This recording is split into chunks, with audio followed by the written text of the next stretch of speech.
The Dyatlov Pass Incident, 1959.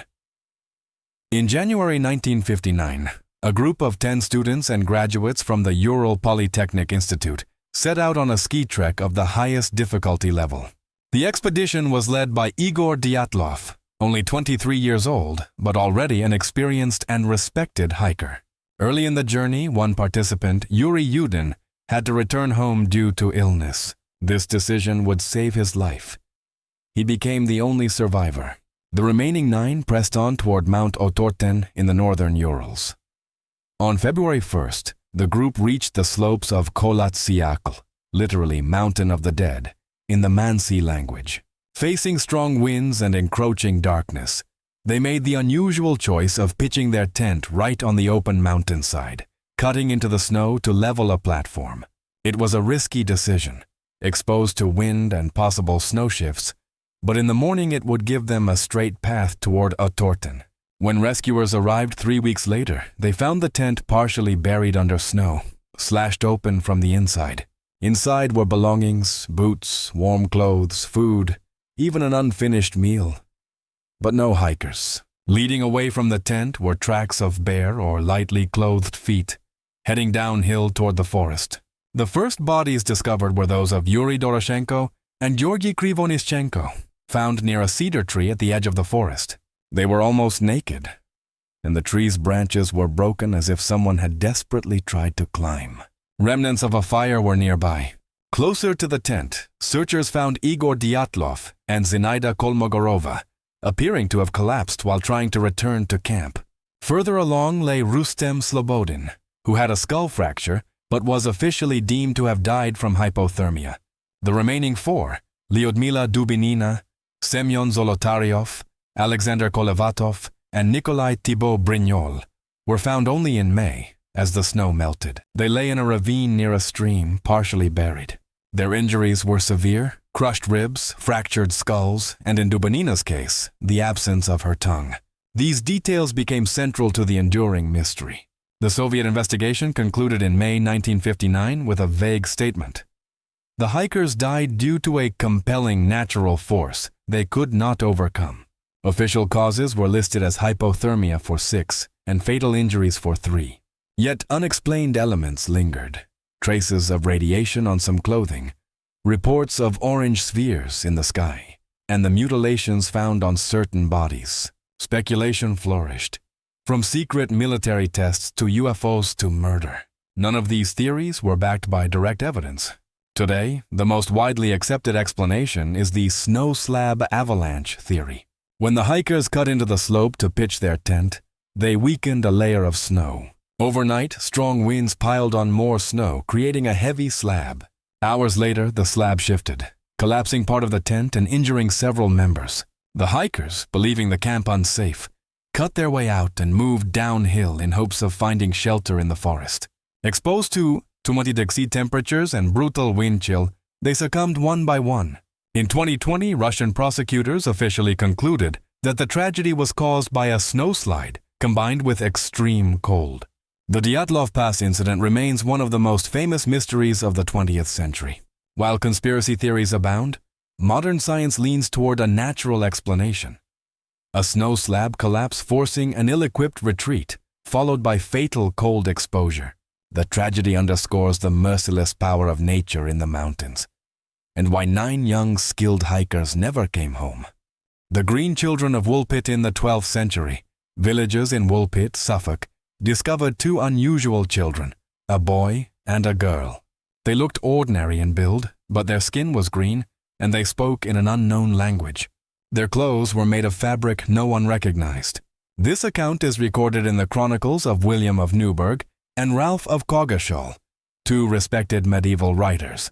Because it appears in contemporary historical documents rather than just folklore, it has intrigued historians for centuries. The children seemed disoriented and frightened. They were taken to the household of local landowner Sir Richard de Caen. At first, they refused all food except raw beans, which they devoured hungrily. They did not understand bread or other common fare. Over time, they adapted to normal food. Tragically, the boy grew ill and died soon after. The girl survived, learned English, and eventually explained where they came from. She said they were from the land of Saint Martin, a place of perpetual twilight where everything had a greenish hue. There was no direct sunlight. She described following herds of animals with her brother, hearing the sound of bells, and suddenly finding themselves in the strange world of Woolpit. Possible explanations include disease, chlorosis anemia giving green skin, foreign origin, Flemish children displaced by war, or folklore connected with fairies or spirits. Others even suggest alien or parallel world theories. The Green Children of Woolpit remain an unsolved enigma. They may have been sickly orphans misunderstood by their community, or they may embody something stranger, a legend born from a real but extraordinary event. Whether human outsiders, mythic symbols, or visitors from another world, their story endures as one of medieval England's most haunting mysteries. The disappearance of the Indus Valley Civilization. Around 5,000 years ago, along the fertile plains of the Indus River, one of the world's earliest civilizations thrived. Known as the Indus Valley or Harappan civilization, it stretched across modern Pakistan, India, and Afghanistan. At its peak, it covered more territory than Mesopotamia or Egypt. Its cities, Harappa, Mohenjo-daro, Lothal, featured grid streets, drainage, wells, and public baths. They engaged in trade with Mesopotamia, standardized weights, and created undeciphered seals. Yet by 1900 BCE, the civilization declined. By 1300 BCE, its great cities were abandoned. Why? Theories include climate change and drying rivers, gradual migrations, disease, economic decline, or transformation into rural cultures. Most scholars see climate shifts, rivers drying, and monsoon changes as decisive. The Harappans left no deciphered texts, so the mystery endures. Their cities whisper of both human achievement and fragility in the face of nature's changes. Who built the Great Sphinx of Giza? The Great Sphinx, carved from limestone near the pyramids of Giza, is the world's largest monolithic statue. It depicts a lion's body with a human head and faces east toward the sunrise. Mainstream scholars attribute it to Pharaoh Khafre, c. 2500 BCE, citing proximity to his pyramid and stylistic similarities. Yet erosion patterns suggest water damage, which some geologists argue points to a much older date, when Egypt had heavy rainfall thousands of years earlier. Theories range from Khafre's construction to an earlier lion statue recarved. Alignments with the constellation. Leo around 10,500 BCE fuel alternative claims of lost civilizations. The Sphinx has been buried and restored multiple times, complicating dating. Its missing nose adds to its mystery. Whether Khafre's monument or a remnant of forgotten antiquity, the Sphinx remains one of archaeology's greatest enigmas. The lost tomb of Cleopatra. Cleopatra VII, last queen of Egypt, died in 30 BCE after the defeat of her and Mark Antony's forces by Octavian. Ancient sources state she and Antony were buried together with royal splendor, likely in or near Alexandria, but the tomb has never been found. Alexandria's ancient royal quarter sank under the sea due to earthquakes. Excavations underwater have revealed statues and temples, but not Cleopatra's burial place. Another candidate is Taposiris Magna, west of Alexandria, where archaeologists found coins and tunnels linked to Cleopatra's era. Some believe she chose this temple of Isis for symbolic reasons. Wherever she rests, her lost tomb remains one of archaeology's most sought-after discoveries, symbolizing both the end of pharaonic Egypt and the enduring mystery of one of history's most famous queens. The disappearance of the Roanoke Colony. In 1587, over 100 English settlers established a colony on Roanoke Island in present-day North Carolina. Governor John White returned to England for supplies, but was delayed for 3 years by war. When he came back in 1590, the colony was deserted. The only clue, the word Croatoan carved into a post. White assumed they moved to Croatoan Island, but storms prevented investigation. The settlers were never seen again. Theories include assimilation into Native American tribes, starvation, Spanish attack, or relocation inland. Archaeological finds suggest some integration with native communities. Roanoke remains America's first great colonial mystery. Its disappearance reflects both the fragility of early colonies and the haunting uncertainty of beginnings. The Voynich manuscript housed at Yale, is a 15th century vellum book written in an unknown script. Its pages contain drawings of strange plants, astronomical charts, bathing women, and pharmaceutical jars.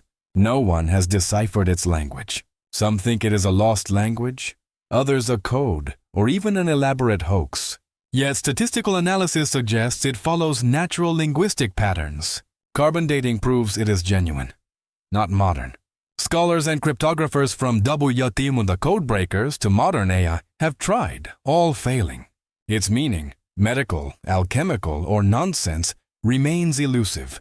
The Voynich manuscript is the world's most unreadable book, a riddle resisting all solutions. The dancing plague of 1589 Strasbourg, July 1518, Frau Trophea began dancing uncontrollably in the street. Within weeks, up to 400 people joined, many dancing to exhaustion or death. Authorities even hired musicians, thinking it a cure, which only worsened the mania. Theories include ergot fungus poisoning, neurological disorders, or most likely mass psychogenic illness triggered by famine, disease, and stress. Religious interpretations linked it to Saint Vitus. The plague faded after weeks, leaving both deaths and cultural memory. It remains an example of the mind's power over the body, and of how collective fear can manifest in extraordinary physical ways. Atlantis, myth or reality?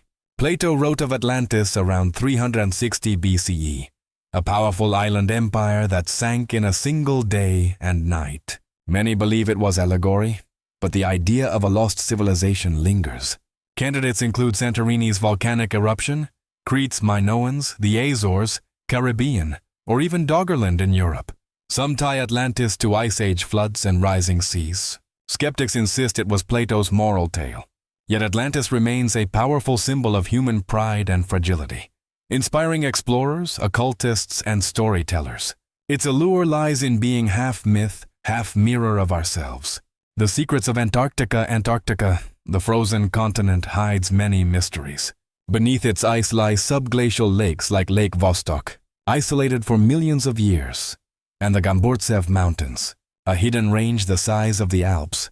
Conspiracy theories imagine pyramids, Nazi bases, or lost civilizations beneath the ice. Science instead reveals meteorites, ancient climate records, and hidden volcanoes.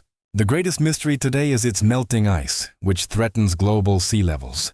Antarctica remains both scientific frontier and mythic stage. Its silence and vastness remind us how much of Earth is still unknown, and how much its future may depend on what happens at the ends of the Earth.